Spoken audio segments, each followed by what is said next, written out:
না জানি আমরা আর কবে মুক্তি পাবো, আমাদের যে কবে মুক্তি মিলবে আর আমরা কবে বা আমাদের আশ্রয়স্থলে ফিরতে পারবো। হে ঈশ্বর, কতদিন আর এভাবে থাকবো আমরা, বলো তো। এবার তো তুমি আমাদের দিকে একটু মুখ তুলে তাকাও ঈশ্বর। ঈশ্বর, তোমার যে অনেক অনেক কৃপা আমার কোলে এমন একটা সন্তান দেওয়ার জন্য। আমার স্বামীও যে চলে গেছে, এবার এই সন্তানই যে আমার একমাত্র অবলম্বন। এবার আমি আমার এই সন্তানকে নিয়ে বাকিটা জীবন কাটিয়ে দেব।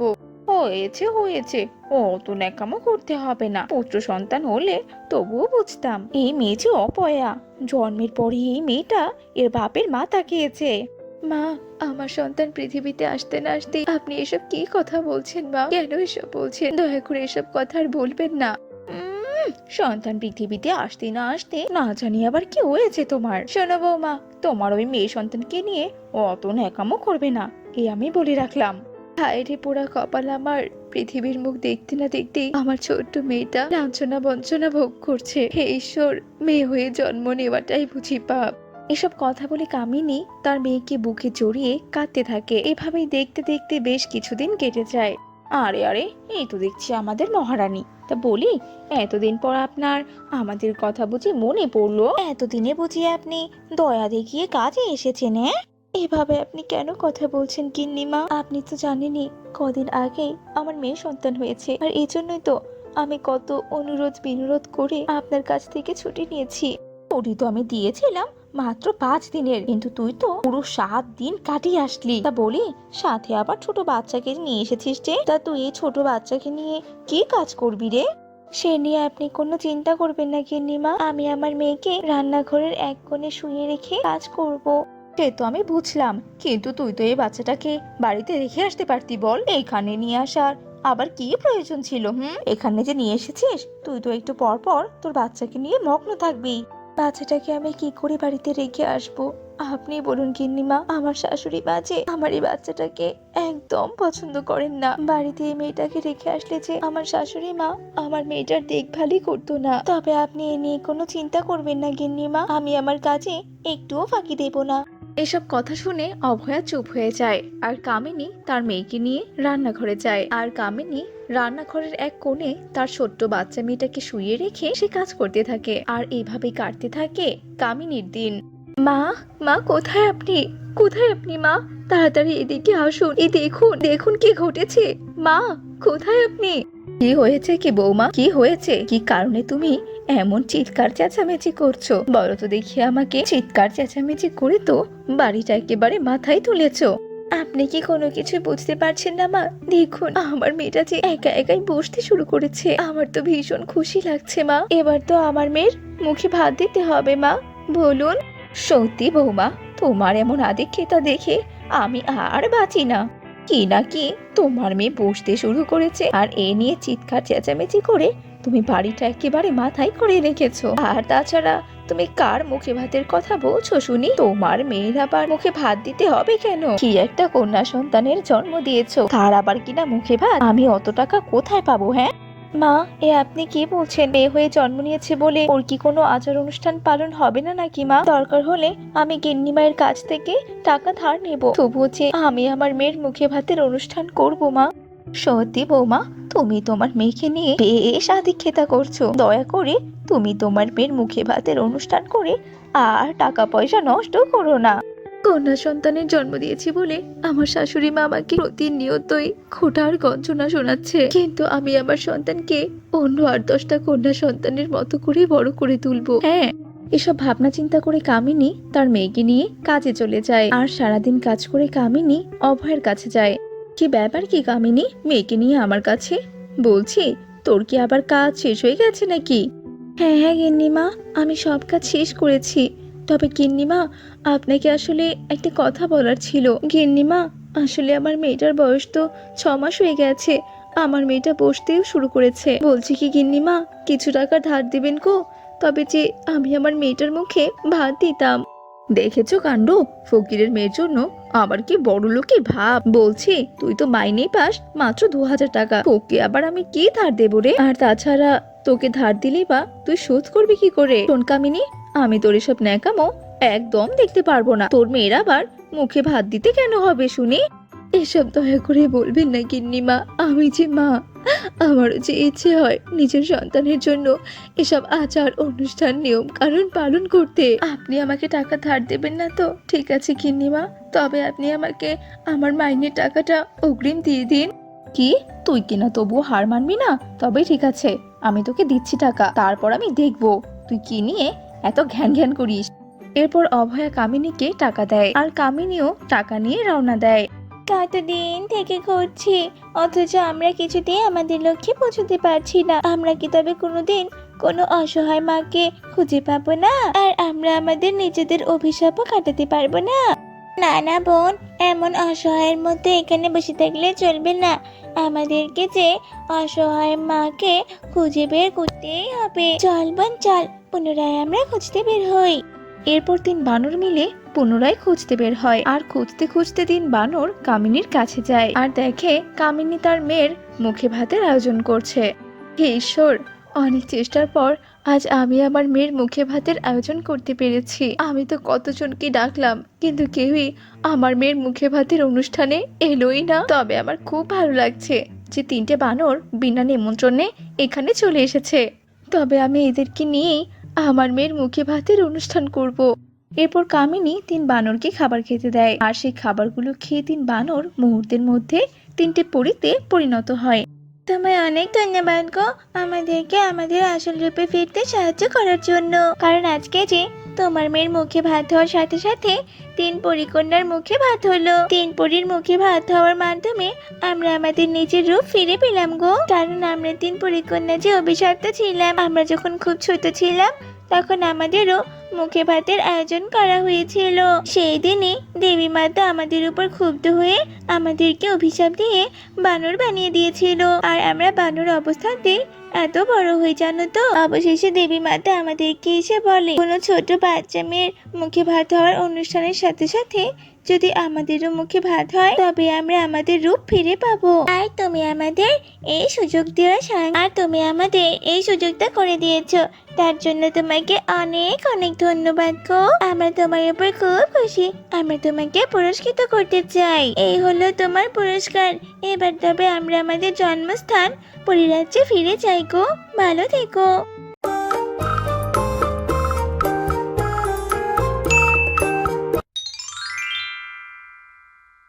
এক গ্রামে বাস করত এক কৃষক। তার 2টো বলদ ছিল, সেগুলো দিয়েই সে জমিতে চাষবাস করত। কিন্তু একদিন কৃষকের বলদ 2টো মারা যায়, ফলে কৃষক তার জমিতে আর চাষ করতে পারে না। এরপর থেকেই তাদের সংসারে অভাব অনটন শুরু হয়। একদিন কৃষক তার বউকে ডেকে বলল, গিন্নি, এভাবে তো আর চলা যায় না।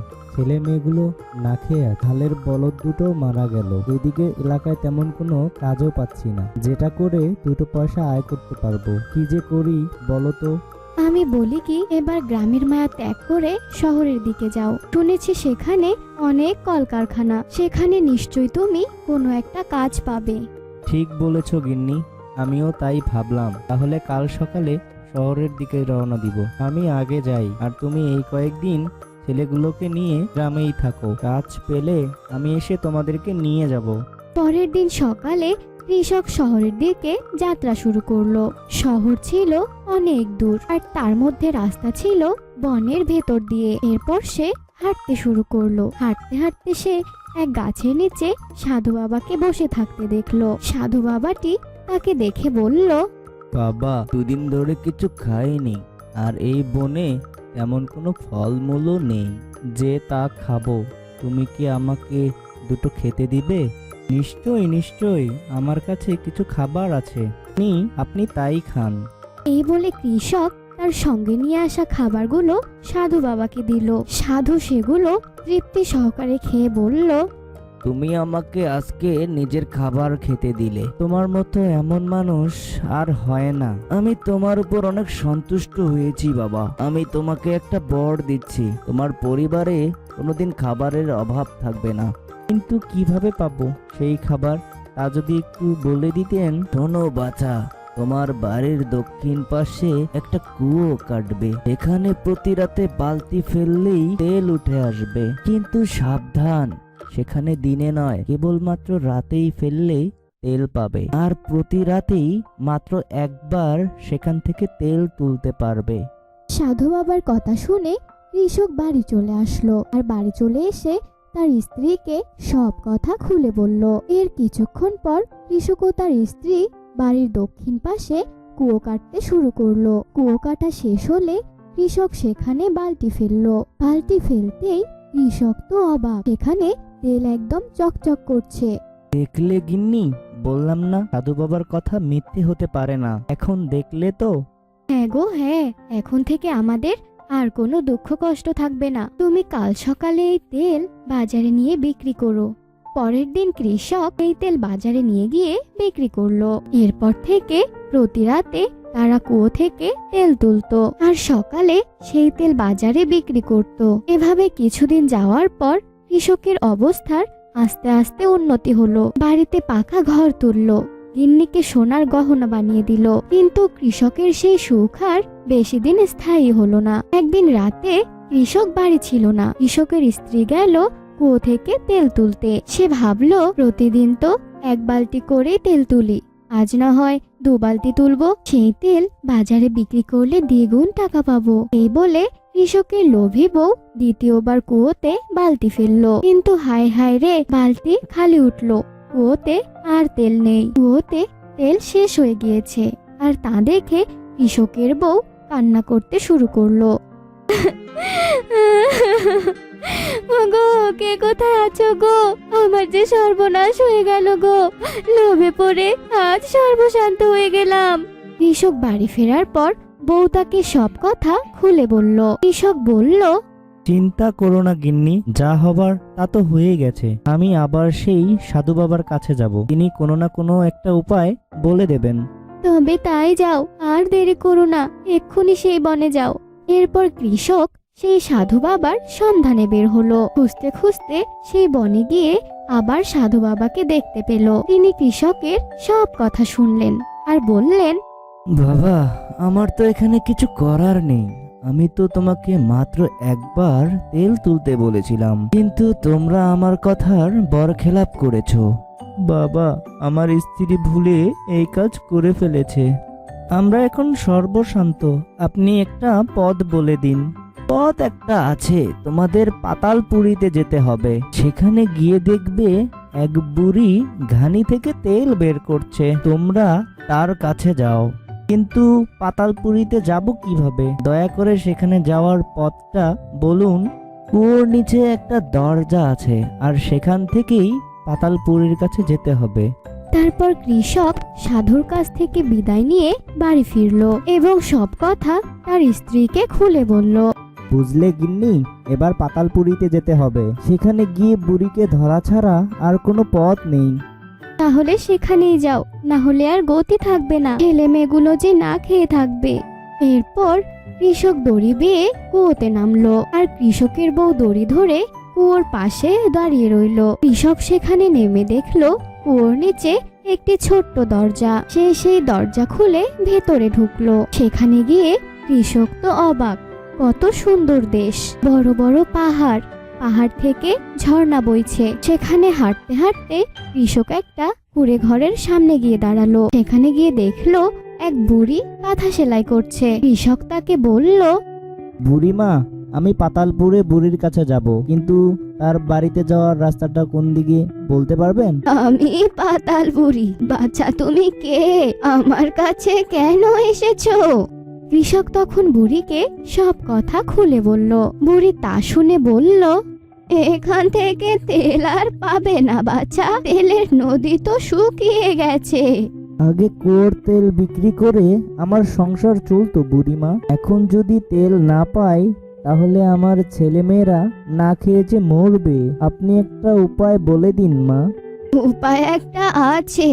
আমি তোমাকে কতগুলো সূর্যমুখীর বীজ দিচ্ছি, সেগুলো তুমি তোমার জমিতে চাষ করো। সেখান থেকে তুমি যে তেল পাবে তা বিক্রি করে তুমি আবার তোমার সংসার চালাতে পারবে। তবে বাচ্চা, সেই খেতে মেঘপুরি থেকে ঘাস খেতে এক গাভী আসবে, তুমি কখনো তাকে তাড়িয়ে দিও না। ঠিক আছে বুড়িমা, আপনার কথা মনে থাকবে। এই বলে কৃষক বুড়ির কাছ থেকে সূর্যমুখীর বীজ নিয়ে উপরে উঠে আসলো। গিন্নি সব শুনে বলল, তাহলে আর দেরি কেন, চলো আমরা আজই জমিতে বীজ বুনে ফেলি। ঠিক বলেছ গিন্নি, আর দেরি নয়, চলো তাহলে আমরা বীজগুলো জমিতে ছিটিয়ে দিই। তারপর কৃষক আর তার বউ মিলে বীজগুলো রোপণ করলো। কয়েকদিন পর সেখান থেকে চারা বের হলো। এর কিছুদিন পর চারা বড় হয়ে তাতে ফুল ধরলো। তারপর সেই ফুল থেকে তেল বের করে কৃষক বাজারে বিক্রি করা শুরু করলো। এভাবে বেশ কিছুদিন যাবার পর কৃষকের অবস্থা আবার আগের মতো সচ্ছল হলো। একদিন ভোরে কৃষকের বউ দেখতে পেল তাদের জমিতে একটি গাভী ঘাস খাচ্ছে। তিনি গাভীটির কাছে যেতেই গাভীটি আকাশে উড়ে গেল। এই কথা সে গিয়ে কৃষককে বলল, হ্যাঁ গো, শুনছো, তেলের খেতে একটা সাদা গাভী দেখে এলুম। আমি দেখতেই আকাশে উড়ে চলে গেল। কার গাভী গো এটা? এই গাভীকে ধরতে যেও না গিন্নি, এই গাভী মেঘপুরি থেকে এসেছে। শুনেছি মেঘপুরীতে নাকি অনেক মোহর আছে, চলো আমরা গিয়ে সেগুলো নিয়ে আসি। তা না হয় বুঝলাম, কিন্তু কিভাবে যাবে? কিভাবে আবার, গাভীর পিঠে চড়ে। পরদিন রাতে কৃষক ও তার বউ গিয়ে খেতে লুকিয়ে থাকলো। ভোর হতেই সেই গাভী আসলো ঘাস খেতে। যেই না গাভী ঘাস খেতে আমলো, তখনই তারা দুজন মিলে গাভীর লেজ চেপে ধরলো। বুঝতে পেরে গাভীটি আকাশে উড়তে শুরু করলো। গাভী তাদের উড়িয়ে নিয়ে চললো মেঘপুরীতে। এক সময় কৃষকের স্ত্রী বলল, হ্যাঁ গো, শুনছো, এত এত সোনার মোহর নিয়ে আসবে কি করে? সাথে বস্তা নিয়েছো তো? নিয়েছি গো, নিয়েছি, এ নিয়ে তুমি ভেবো না। কতগুলো মোহর নেবে গো? তখন কৃষক বলে উঠল, এই যে এতগুলো। দেখাতে গিয়ে লোভী কৃষক ও তার স্ত্রী মাটিতে পড়ে গেল, আর গাভী উড়ে চলল মেঘপুরীতে।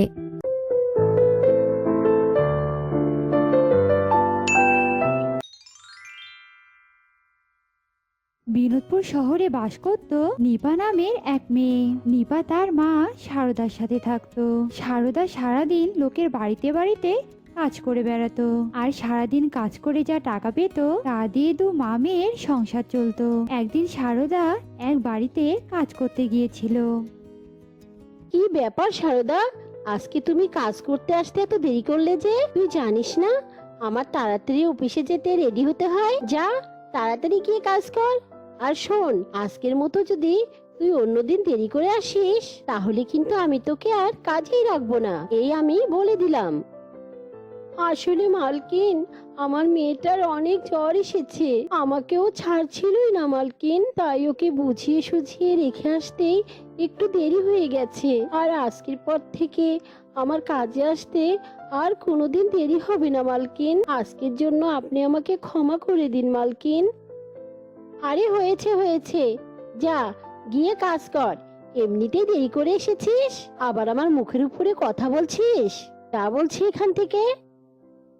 এরপর মালতী বাড়ির সমস্ত কাজ করে, আর বাড়ি যাওয়ার সময় দেখে তার মালকিন আর তার মেয়ে অনেক ভালো ভালো খাবার খাচ্ছে।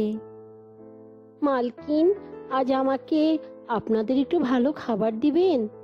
আজকে আমার মেয়েটার অনেক জ্বর এসেছে মালকিন, তাই আপনি যদি আজকে একটু ভালো খাবার দিতেন আমি আমার মেয়েটাকে খাওয়াতাম মালকিন। আসলে মালকিন, মেয়েটা কাল সারাদিন কিছুই খায়নি, তাই বলছিলাম আর কি। আর বলছিলাম কি মালকিন, কালকের কাজের টাকাটা আপনি আমাকে আজকেই দিয়ে দিন।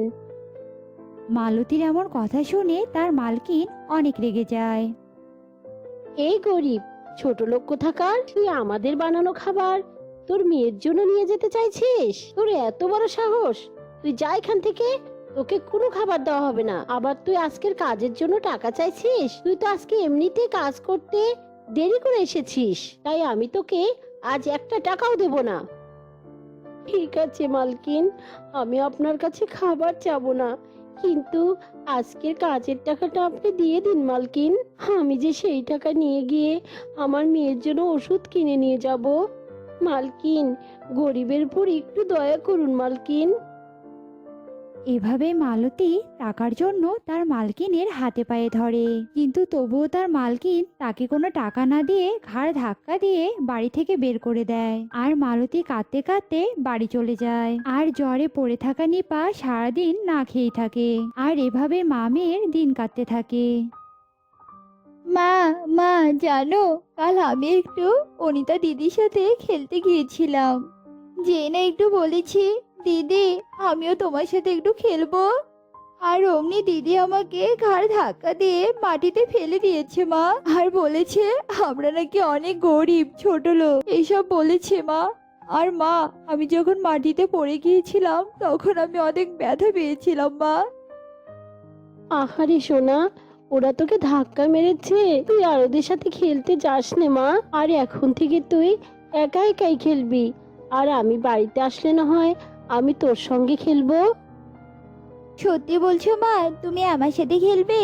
তুমি আমার লক্ষ্মী মা। ও, তোমাকে তো একটা কথা বলতে ভুলে গেছি মা, আজ মিনতি মাসিরা না মা মাছ রান্না করেছিল, কি যে গন্ধ বেরিয়েছিল, তোমাকে বলতেই যে আমার জিভেতে জল এসে যাচ্ছে মা। মা, কতদিন হলো মাছ খাই না, মা আজকে একটু মাছ নিয়ে আসবে মা।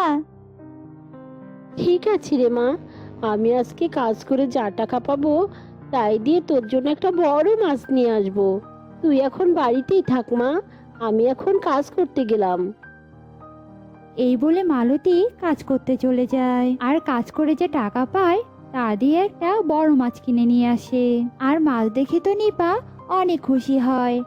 আর তারপর মালতী মাছটাকে রান্না করে রেখে নিপাকে ডাকতে যায় খাবার খাওয়ার জন্য। আর এসে দেখে সবগুলো মাছ বিড়াল খাচ্ছে, আর এক টুকরো মাছ মাটিতে পড়ে আছে। এটা দেখে নিপা অনেক কান্না করতে থাকে। মা, ও মা, দেখলে মা, বিড়াল আমাদের সব মাছ খেয়ে ফেললো। এখন আমরা কি দিয়ে ভাত খাবো? ভগবান কি আমাদের এসব কষ্ট দেখতে পাচ্ছে না মা? মা, আমি ওই পড়ে থাকা মাছটাই খাবো মা। এরপর মালতী নিপাকে অনেক বাধা দেওয়ার চেষ্টা করে, কিন্তু তবুও নিপা সে পড়ে থাকা মাছটাই খায় আর কাঁদতে কাঁদতে বাইরে চলে যায়। মেয়ের এমন কষ্ট দেখে মালতী মনে মনে বলে, হায় রে ভগবান, আমি যে এমন কষ্ট আর সহ্য করতে পারছি না। তুমি কেন আমাদের এমন গরিব বানালে ভগবান? আমি কি দোষ করেছিলাম? তুমি আমাদের দিকে একটু তাকাও ভগবান, আমি যে সব কষ্ট আর সহ্য করতে পারছি না। আর এভাবেই 2-3 দিন কেটে যায়। একদিন সকালবেলা মালতী কাজে যাবে জন্য রেডি হচ্ছিল, আর তখন তার সাথে যাওয়ার জন্য নিপা অনেক বায়না করছিল। আর মালতীও নিপাকে নিয়ে যাওয়ার জন্য রাজি হয়ে যায়। এরপর মা মেয়ে পথ দিয়েই হাঁটছিল, আর মালতী হঠাৎ করে দেখে সে যে মালকিনের বাড়িতে আগে কাজ করত তার মেয়ে রাস্তার মাঝখানে দাঁড়িয়ে আছে। আর মালতী নিজের জীবন বাজি রেখে দৌড়ে রাস্তার মাঝখান থেকে সেই মেয়েটাকে বাঁচিয়ে নিয়ে আসে। আর তখনই সেখানে ওই মালকিন চলে আসে। এ কি মালতী, আমার মেয়ে তোর কাছে কি করে এলো? ও তো আমার সাথেই দোকানে দাঁড়িয়ে ছিল। এরপর মালতী মালকিনকে সব কথা খুলে বলে। সব শুনে মালকিন অনেক অবাক হয় আর বলে, হ্যাঁ রে মালতী, আমি তোকে কত অপমান করে আমার বাড়ি থেকে বের করে দিয়েছিলাম, আর সেই তুই কিনা আজ আমার মেয়েকে বাঁচালি। তুই আমাকে মাফ করে দিলে মালতী। তুই এখন থেকে আমার সাথে আমাদের বাড়িতেই থাকবি, আর এখন থেকে তোর আর তোর মেয়ের দায়িত্ব আমি নিলাম। এসব কথা শুনে মালতী আর নিপা অনেক খুশি হয়। আর এরপর থেকে মালতী আর নিপা সেই বাড়িতেই থাকে, আর সেই মালকিনের সাথেই তারা অনেক সুখে শান্তিতে দিন কাটাতে থাকে।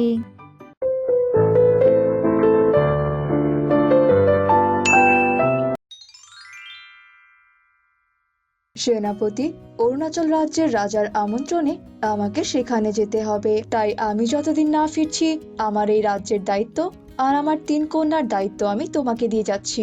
আশা করি তুমি তোমার দায়িত্ব সঠিকভাবেই পালন করবে। যথাজ্ঞা মহারাজ, আমি আপনার বিশ্বাসের মর্যাদা রাখবো। আপনি নিশ্চিন্তে যাত্রা করুন। এরপর রাজা চন্দ্রদেব সেন বেরিয়ে পড়ে।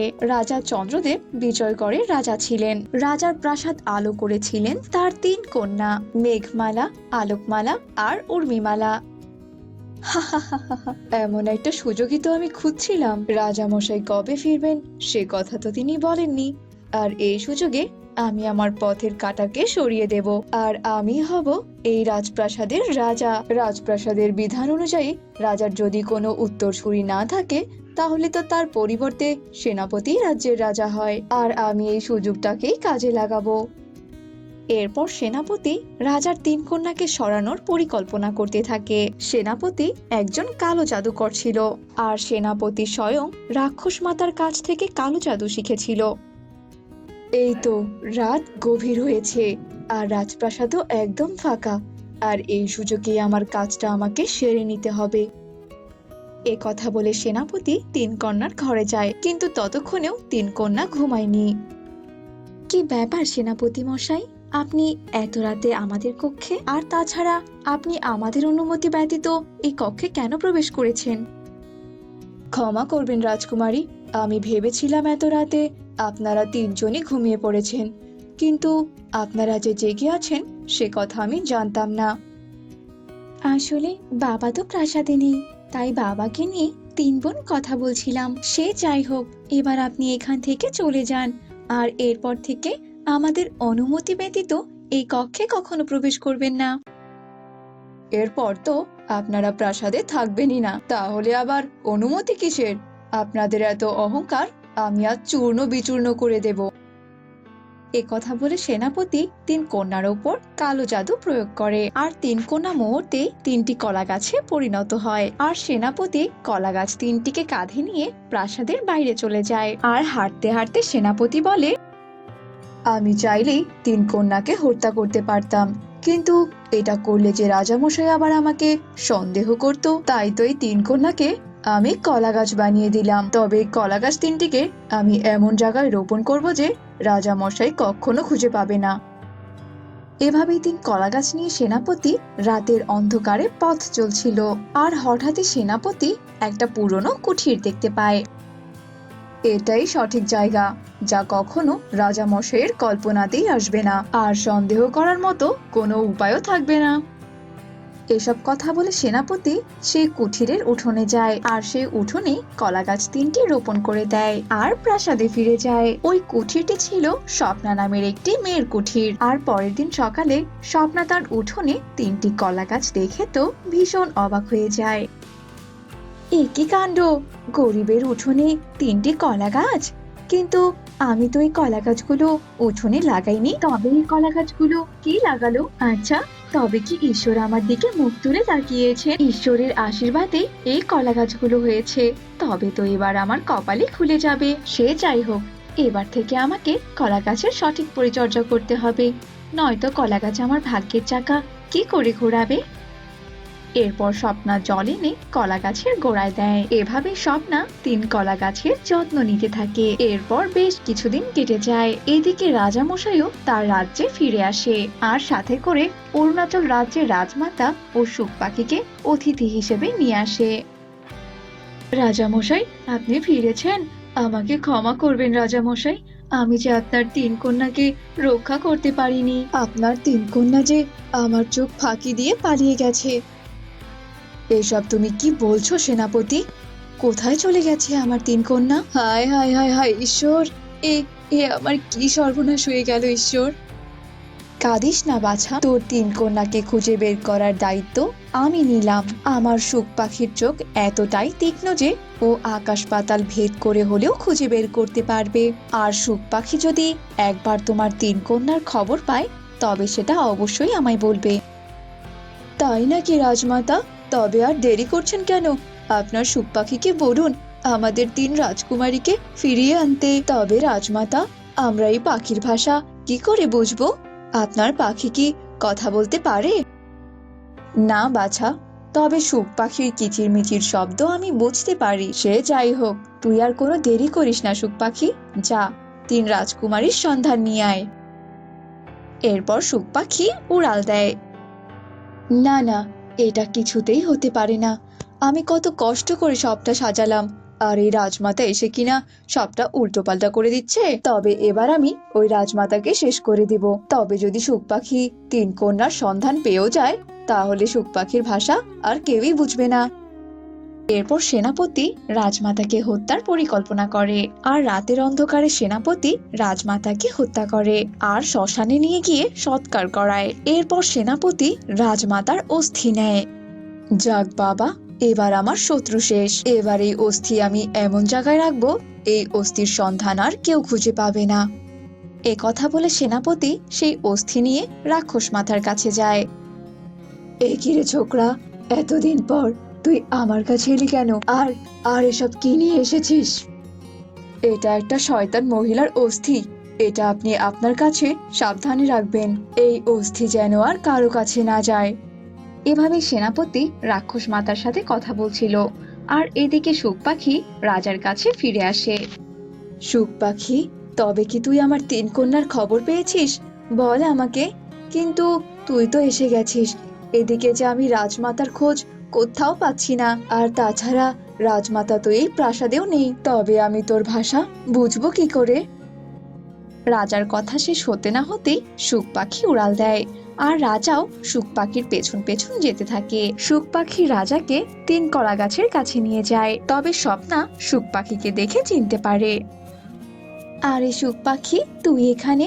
কিন্তু রাজমাতা কোথায়? রাজমাতার থেকে জাদুবিদ্যা শেখার পর যে চলে এলাম, তারপর তো আর তোদের সাথে দেখাই হয়নি রে। তবে হঠাৎ তুই এখানে এসেছিস কেন রে?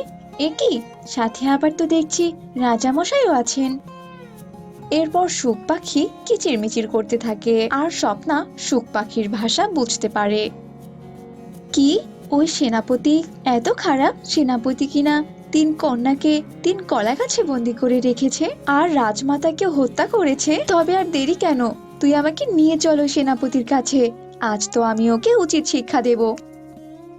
এরপর সুখ পাখি স্বপ্নাকে নিয়ে রাক্ষস মাতার গুহায় যায়, আর সেখানে গিয়ে স্বপ্নার সুখ পাখি রাক্ষস মাতা আর সেনাপতিকে দেখতে পায়। আচমকাই তারা সেনাপতি ও রাক্ষসীর ওপর জাদু প্রয়োগ করে। স্বপ্না এবং সুখ পাখির জাদু শক্তির প্রভাবে ডাইনি এবং সেনাপতি ভৎস হয়ে যায়, আর স্বপ্না তার জাদু বলে অস্থি থেকে রাজমাতাকে মুক্ত করে দেয়। এ কি রে স্বপ্না, তুই? সত্যি তোরা আমার খুব ভালো শিষ্য রে। তোদের কারণেই আজ আমি পুনর্জন্ম পেলাম। তুই আর সুখ পাখি সব সময় এভাবেই আমার পাশে থাকিস। এবার চল রে, আর কথা বলার সময় নেই। রাজার 3 কন্যাকে যে উদ্ধার করতে হবে। এরপর তারা 3 কলা গাছের কাছে চলে যায়, আর রাজমাতা তার জাদু বলে 3 কলা গাছ থেকে 3 কন্যাকে মুক্ত করে। এই তো আমার 3 কন্যা। আমি আমার 3 কন্যাকে ফিরে পেয়েছি। তবে তোমাদের 3 জনের কাছে আমি সারা জীবন কৃতজ্ঞ থাকব, কারণ তোমাদের 3 জনের জন্যই যে আমি আমার 3 কন্যাকে ফিরিয়ে পেলাম। ধন্যবাদ তোমাদের।